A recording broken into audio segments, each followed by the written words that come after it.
번째, 먼저 무엇을 더 먹어서 면역력을 올릴까? 이 생각을 좀 많이 하기 쉬워요.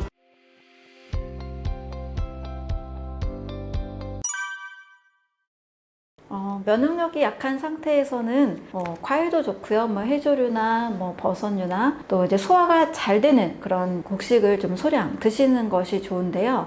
과일 속에는 사실 대부분의 많은 과일들이 딱 생각할 때 당분을 생각하기 쉬운데요. 저 같은 경우는 당분 걱정은 많이 안 하고 어떻게 하면 더 파이토케미컬, 식물 영양소를 많이 먹을까? 이걸 더 많이 생각하거든요. 근데 제가 가끔 이제 감기나 가끔 이제 몸이 좀 피곤할 때 저는 그냥 포도 한 송이를 먹거나 또 파인애플을 또 굉장히 많이 먹어서 그것을 식사로 보충을 합니다. 하루에 좀 2끼 정도를 가장 좋은 과일이라기보다는 내가 가장 잘 먹을 수 있는 과일, 좀 소화도 편하고 또 몸도 차가워지지 않고 어떤 과일은 또 몸이 차가워지고 설사를 하는 경우도 있습니다. 또 몸이 약한 상태에서는 모든 과일이 다 좋다라기보다는 내 몸에 맞는 편안한 과일이 좋습니다. 또 이제 암 환자분들은 갑자기 또 과일식을 하게 되면 또 소화가 안 되기도 하고 불편한 경우도 있거든요.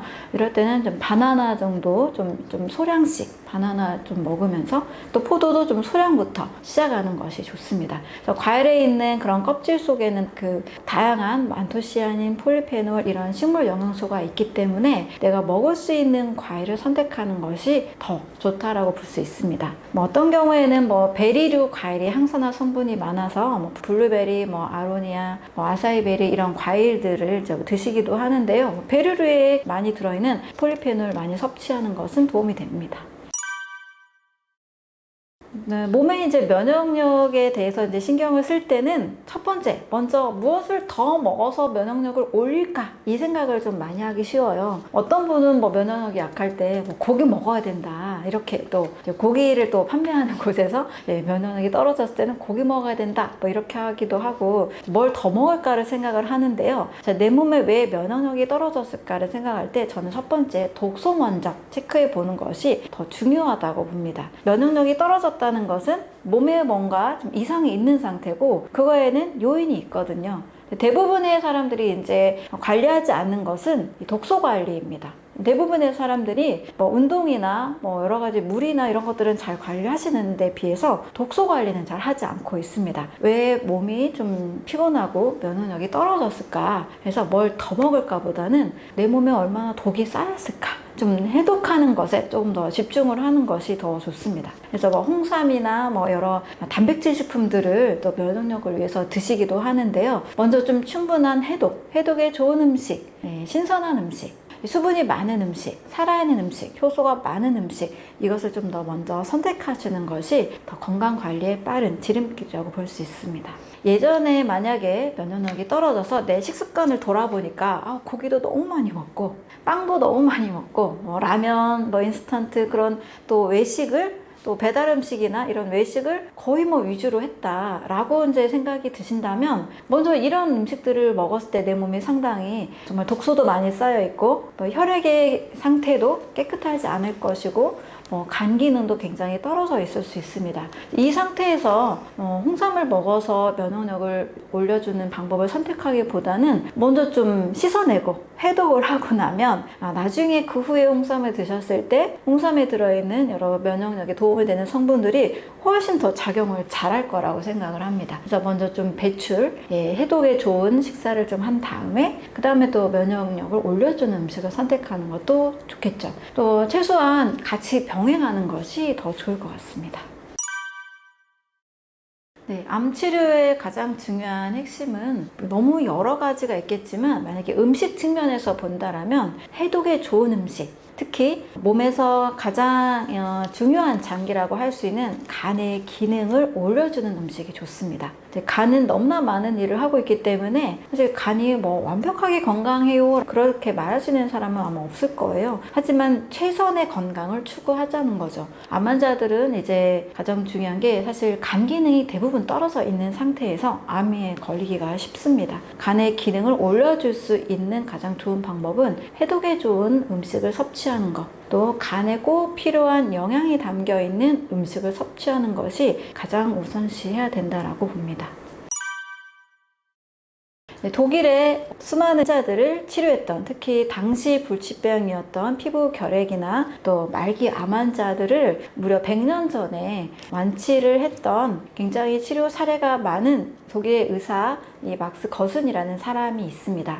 지금도 그 딸인 샤롯 거슨이 이제 멕시코에서 거슨 연구소를 운영을 하고 있는데요. 치료의 핵심은 몸에 있는 독소를 빼내는 겁니다. 그래서 이 독소를 빼내기 위해서는 특히 세포에 나트륨이 절유되어 있는 상태에서 독소 배출이 안 되고 있는 것을 관찰하게 됐어요. 그래서 나트륨을 배출하기 위해서 칼륨을 넣어주는 식사를 하게 됩니다. 근데 칼륨은 어디에 많이 들어있냐면 과일과 특히 채소에 많이 들어있죠. 사과와 또 녹색 채소들을 중심으로 만든 녹즙을 하루에 13잔 정도씩 먹도록 관리를 했습니다. 그래서 많은 이제 절유된 나트륨을 빼주고 칼륨을 공급해 주니까 이제 간의 기능이 살아나게 되고 몸에서 이제 나쁜 이제 성분들이 자꾸 빠져나가게 되니까 이제 간에서 이제 건강한 이제 간 세포가 건강한 이제 면역 물질도 만들고 또 여러 가지 영양소 합성 대사도 잘 하게 되는 전반적으로 몸의 이제 기능이 올라가게 되죠. 면역 쪽에서 보면 간의 기능이 회복이 돼야 면역이 같이 올라가게 됩니다. 그래서 막스 거슨은 그 가장 중심이 되는 치료로 칼륨을 먹게 하고 나트륨을 제거하는 그 녹즙을 통해서 간 해독을 시키고 이제 암에 도움이 되게 했죠.